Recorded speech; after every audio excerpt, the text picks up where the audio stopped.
आज बहुत लेट हो गया मुझे बाहर से आने में, और फिर अभी बच्चे नहीं हैं तो मुझे खुद को व्लॉगिंग का एडिटिंग सीखने का रहता है, तो थोड़ा थोड़ा मैं अपने हिसाब से करते रहती हूँ।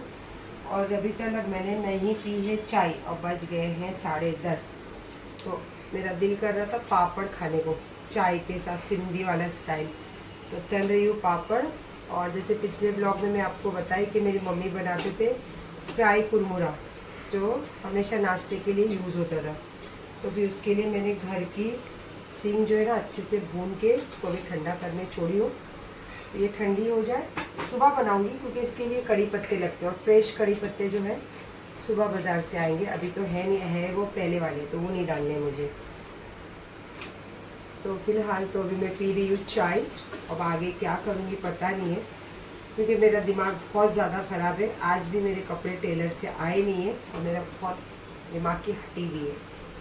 बोल रही थी ना आपको बनाऊंगी मम्मी जैसा, तो उसके लिए लगते दालिए और सिंगदाने। तो सिंगदाने मैंने भून के रखी थी चाय बनाने के टाइम, तो अभी इसको सब साफ़ करके यहाँ पे ले लियो। बस अभी इस थोड़ा सा क्लीन करके सब भर के बाहर डालती हूँ। और फिर काफ़ी लेट हो गया है, तो अमीन आया, आके मेरे को पूछने लगा कि मम्मी मैं लेट हूँ अंदर। चलो आवाज़ तो नहीं आ रही, देखती हूँ क्या कर रहा है। चलो उसको भी देख लेती हूँ। और अली को बोली कि ज़रा गाड़ी चार्जिंग में देख ले जाके, तो देखा तो गाड़ी चार्जिंग में लगी हुई नहीं थी। तो बोला मम्मी लगा के आता हूँ। अभी इनकी आवाज़ से नहीं आ रही। ओह 1:30 बज गए।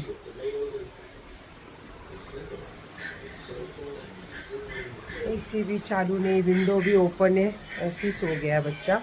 अम्मी अली भी अभी आएगा नीचे से गाड़ी चार्जिंग लगा के, क्योंकि सुबह उसको भी बहुत जल्दी सुबह निकलना रहता है उसको। तो देखते हो अभी मैं भी, क्योंकि मैं शाम को सो के उठी तो यार और मेरी नींद हराम होगी, अब और नींद नहीं आएगी मुझे। एसी चालू करके कर दी रूम वो बंद, और अली भी जाके सो गया अंदर। अब मेरा थोड़ा सा काम है, 2 डायरियाँ हैं मेरी। अब कैसा है, जैसे मैं पहले रहती थी ना, मेरी हर डायरी मेंटेन करना, काम का सब हिसाब किताब रखना, काम धंधे पे ध्यान देना, और फिर कहाँ पे क्या चीज़ें लगाना, कहाँ पे क्या चीज़ें कोई ख़रीदना, कहाँ पे कोई चीज़ें को संभाल के रखना, वो सब पहले मैं अकेले ही करती थी, बच्चे छोटे थे। तो कुछ टाइम ऐसा आया कि बहुत सारी चीज़ों से मैं परे हो गई थी, क्योंकि सोचती थी क्या करना है, ठीक है ना, सब कुछ तो बना के रखा है। एक दो क्या बोलते हैं, 2 रोटी खानी रहती है इंसान को, तो क्या इतना लेना देना, और अल्लाह का दिया हुआ बहुत कुछ है मेरे पास, ऐसे सोच के रहने लगी। लेकिन मालूम नहीं था कि पीछे की जो मेरी ज़मीन है वो मतलब खड्डा होते जा रहा था उसके अंदर।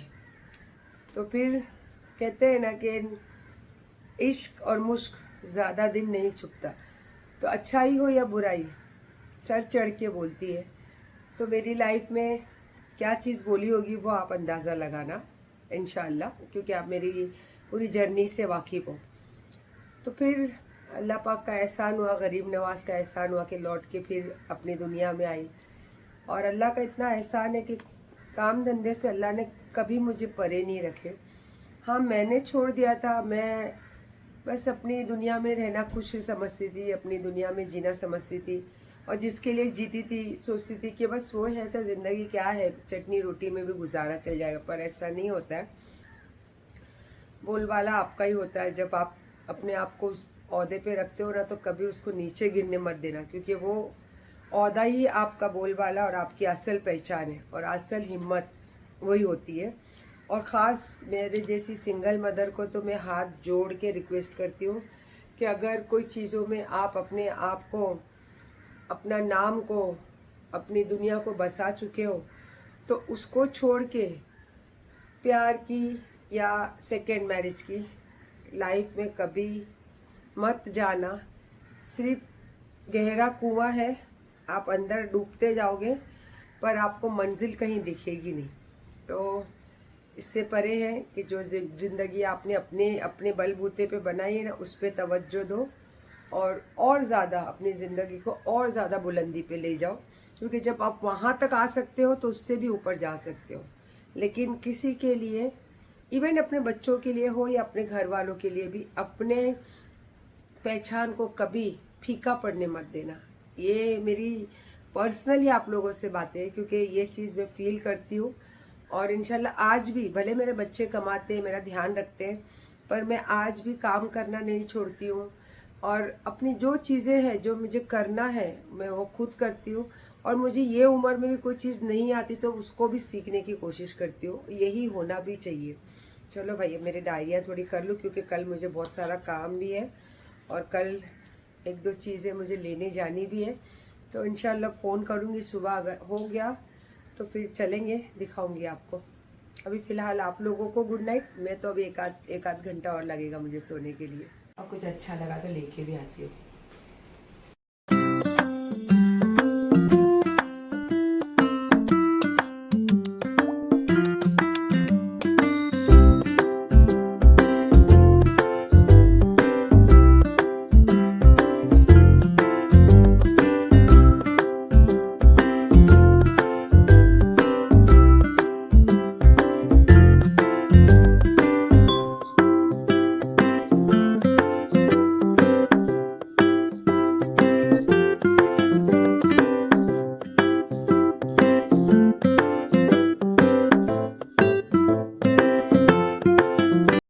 चलो अली जा रहा है अपने काम पर। चलो बाय। चलो बाय, अल्लाह। क्योंकि ये रात को जल्दी अर्ली मॉर्निंग वाला काम रहता है इसका। और मैं जा रही हूँ मार्केट, फिश मार्केट। आ गए हम लोग प्रॉफिट मार्केट। और बाहर बहुत सारी शिप्पी मच्छी होती है ना, वो सब है। और पहले पियेंगे यहाँ पे चाय। मुझे नहीं मालूम है यहाँ पे सब जो फेमस चीज़ें वो अब आपको दिखाऊंगी और मैं खुद भी फील करूँगी। फर्स्ट ऑफ ऑल नागौरी चाय, प्रॉफिट मार्केट के बाहर एडी वाली। ये खूबा चिक्की है और खोखली रहती है। ये गाँव की चिक्की है जो भरी हुई रहती है। तो मैं तो खोखली नहीं रहता है, वो भी भरना है। टेस्टी है, टेस्टी है, टेस्टी है रहता है। नहीं आप लोग आओ, आपको जो अच्छा लगे वो लेना।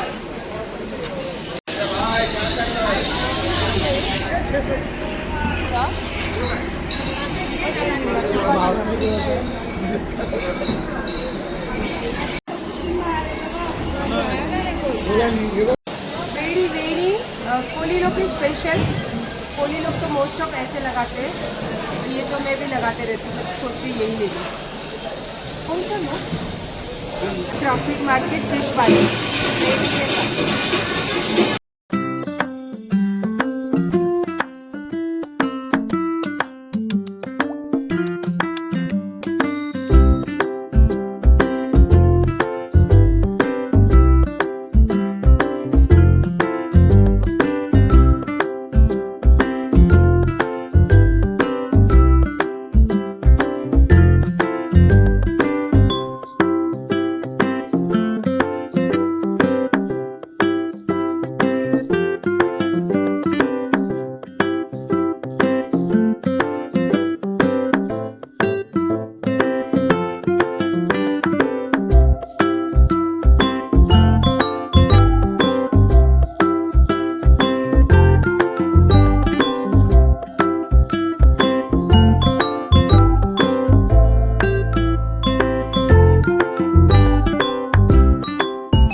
हमारी गई आगे गाड़ी में और ओला करके इसी में जा रहे हैं हम। और मैंने हाथ मुंह सब साबुन से धोई हूँ, स्मेल नहीं आवे।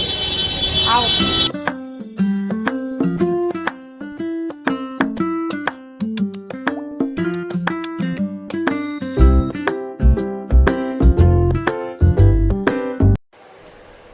Good morning.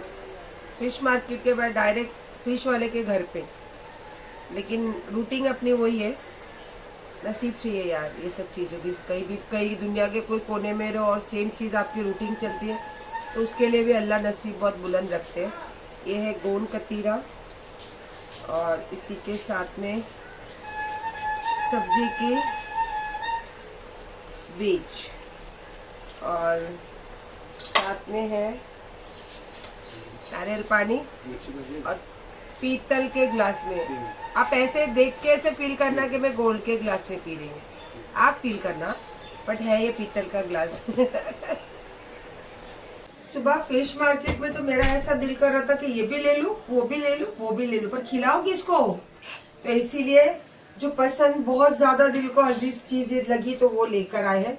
तो उसमें से प्राउंस तो हमेशा ही देखते हो आप मेरे घर पे, पर आज जो बन रहा है खास करके शिप्पी मसाला, इसको बोलते हैं शिप्पी। और शिप्पी बहुत टाइप की होती है, पहचान होनी चाहिए शिप्पी लेने की। तो ये एकदम गाउटी वाली भरी हुई शिप्पी है। और इसका जो पानी है ना, इसके अंदर जो रखा हुआ ये पानी भी इसको यूज किया जाता है क्योंकि टेस्ट रहता है उसके अंदर। अब जो मसाले इसमें पड़ेंगे वो मैं आपको बताती हूँ। और आज जो प्राउंस करी बनने वाली है ना, वो भी थोड़ी डिफरेंट टाइप की, क्योंकि मैं घर में आपको बहुत टाइप के प्राउंस मसाले, प्राउंस करी बताई हूँ, पर आज बहुत डिफरेंट टाइप के से बनने वाले हैं। तो सबसे पहला शिप्पी में जो है प्याज, कड़ी पत्ता, हरी मिर्चें तीखे के लिए, और इसी के साथ में जो हमेशा अदरक लहसुन का पेस्ट होता है ना, वो नहीं लिया है, वो इसके खाली लहसुन का पेस्ट है और ये कोतमीर का पेस्ट है। और उसके साथ में कट करके जो मसाले हैं, टमाटो लिया है बहुत सारा चॉप करके, सूखे मसालों में धनिया पाउडर, हल्दी पाउडर, लाल मिर्च पाउडर, और ये जो है नारियल घिस के जो लेते हैं ना, घिसा हुआ नारियल, इसको घिस के लिया है। तो अब मैंने आपको मसाले तो बता दिए, नमक तो लाजमी है सब चीज़ों के अंदर, अगर नमक नहीं डाले तो कुछ फ़ायदा ही नहीं है। तो अब मैं आपको बताती हूँ इसका तरीका।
बस ये हो गया रेडी। ऊपर से अगर आपको तीखा खाना है तो ज्यादा मिर्ची डालना, और सिर्फ जायका चाहिए तो थोड़ी सी मिर्ची डालना, और नमक बहुत संभाल के डालना क्योंकि शिप्पी में ऑलरेडी नमक का टेस्ट ज्यादा रहता है। तो शिप्पी मसाला हो गया रेडी। अब बनाते हैं प्राउंस करी।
बस ये आलू और झींगा सब मसालों के साथ जब मस्त टेस्टी बन जाए तो इसमें लास्ट में डालना रहता है इमली का पानी, और एक उबाल करके फिर इसको बंद करना रहता है। ये मैंने बताई थी ना कि आज जो झींगा करी है वो थोड़ी अलग टाइप की बनने वाली है। ये हमारी झींगा करी जो है खट्टी वाली वो हो गई रेडी, और वहाँ पे शिप्पी जो है वो बहुत टेस्टी बना है। तो बस बनाओ, खाओ, मज़े करो हमारे जैसा, और हमारे ब्लॉग का इंतज़ार करो। और लव यू।